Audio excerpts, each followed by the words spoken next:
The most serious form of skin cancer affects 2,200 people every year in the northwest. It often requires quite invasive procedures to diagnose and carries a risk of returning after initial treatment. Scientists have developed a simple blood test which can detect traces of skin cancer at very early stages, even when a scan looks normal. It sounds very interesting, this, and to tell us more about this groundbreaking trial is Karen Dickinson. Thank you so much for joining us, Karen. First of all, can you sort of just tell us your experience with skin cancer? Yeah, of course. It all started for me last summer. I had a mole that kind of like a very large freckle that had always been there. And I was getting out of the shower one day and noticed in the window that it looked kind of a little bit darker or slightly bigger. It just looked slightly different. And I mentioned it to my husband and said, do you think that looks, because it was on my back, on my very lower back. So not something that you could see very easily. Just said, do you think this has gone a bit darker, a bit bigger? Yeah, maybe. So I just thought I'll keep my eye on it. But then I went to see an osteopath, completely unrelated, to do with an issue with my knees. And he was just looking at my hips and lower back and just asked me about this mole. And I asked how long it had been there. And I just repeated what I've said to you. It's been there all my life, but I wonder if it has gone a little bit darker. And he suggested that I go and get it checked out straight away with my GP, which I did. And I went the next day.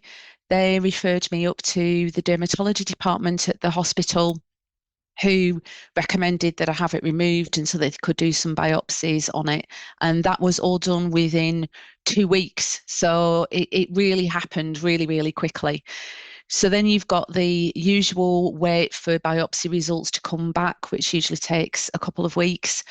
And then I got the absolutely shocking and devastating news that mole that they'd removed was cancerous. So that was a shock, as you can imagine. Yeah. Yeah.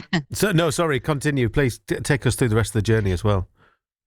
Yeah, so from that stage, the NHS were brilliant. They don't just ring you up and say, bad news, it's cancer. They did have a full plan in place of what the next steps were. And the next steps were to take a wider area away from where they'd originally removed the mole, or as it's now classed as a melanoma. And I had that done. And one of the other things that they recommended was, or suggested that I could have done, was having my sentinel lymph node removed for biopsy to see whether the cancer had started spreading elsewhere. So that was done a couple of months later. And I was lucky enough to get that done at the Christie Hospital in Manchester. And unfortunately for me, it showed that the cancer had already spread into my lymph node. Which means that I was then diagnosed with stage 3 melanoma cancer, which was, again, an even bigger shock, because you think that, you'll just have it removed and that'll be that. And I think that was the shock for me. And I've got to be honest, my opinion of melanoma cancer prior to this happening to me was just, melanoma was just something, you had it removed, that's it, job done. I didn't understand or realise the seriousness of melanoma cancer until you actually are diagnosed with something like this and you start reading up about it and you kind of realise that it is, it's a dangerous cancer. And as you mentioned earlier, it does tend to, not always, but it does tend to come back. Yeah, I think, a lot of people listening will sort of have the same preconception of it, where you do just think, oh, it's maybe just something that they can remove and it's all right.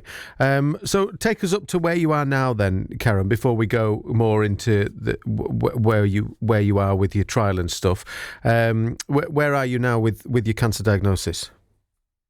So at the moment, I had my very first, so I went back to the oncology after I'd had my larger area removed, and he talked me through all the options of what we could do next. So at that moment in time, the standard option for stage 3 melanoma was to have scans every 3 to 6 months for the next 5 years, and also to have something called targeted therapy or targeted treatment, which is medication you take every day for a year. And obviously, as they need to, they talk you through the potential side effects of that. And those side effects aren't that pleasant.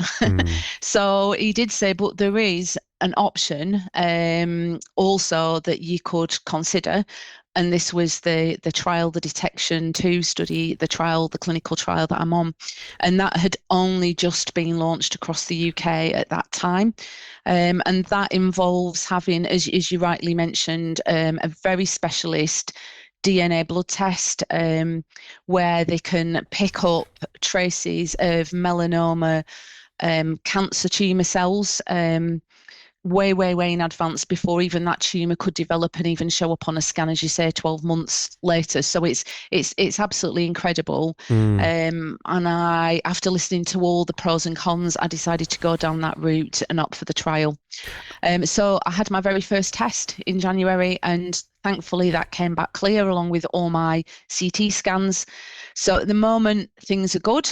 And I've got my next DNA test and scans next month, the beginning of April.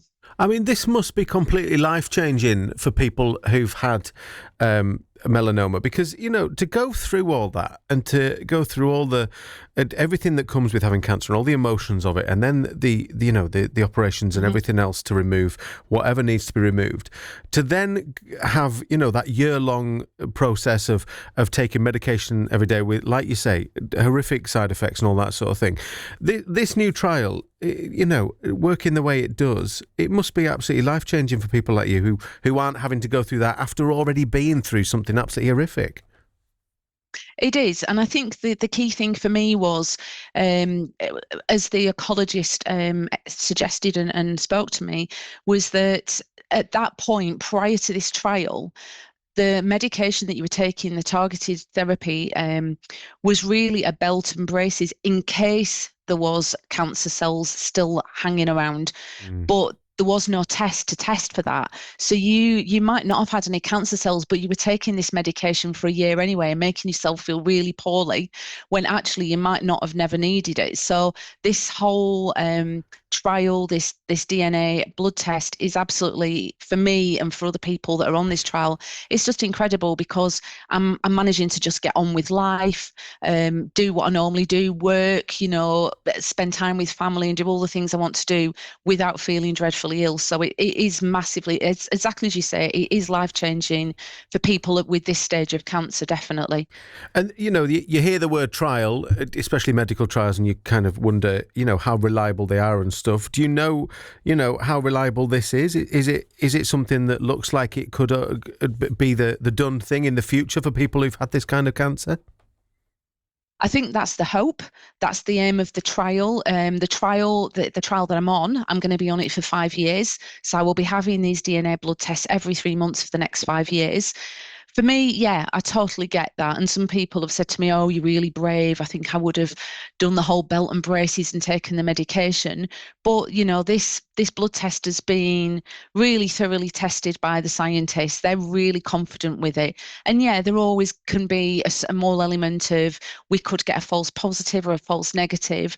But for me, the fact that I'm going to the hospital still, I'm going to Preston Hospital, I'm being checked every 3 months. I'm having a full body skin check. So just to make sure that there's no other signs of melanoma, plus CT scans. So even if there was a false positive or a false negative, I have got that backup that there are other checks also being done. So it's not just this alone. It is other checks that are standard anyway with melanoma cancer, that all melanoma cancer patients would be going through. So no, I am really reassured. And I just think, you know, for cancer research to fund this study, this clinical trial, I think it's amazing. Thank you so much for talking to us, Karen. And obviously, you know, we wish you all the best for the future. Thank you. Thanks very much. Karen Dickinson, who is taking part in this groundbreaking trial for people who've had melanoma, and you know, talking us through there how that difference between how it has been treated in the past and, you know, giving medication basically to keep trying to kill the cancer without even knowing whether it is still there, whether it has come back, changing that to be more of a detection type of trial. It is called DETECTION-2. It's a clinical trial which aims to prevent people from having that unnecessary treatment if their cancer is unlikely to return. Right, 16 minutes past 4. It's Thursday afternoon.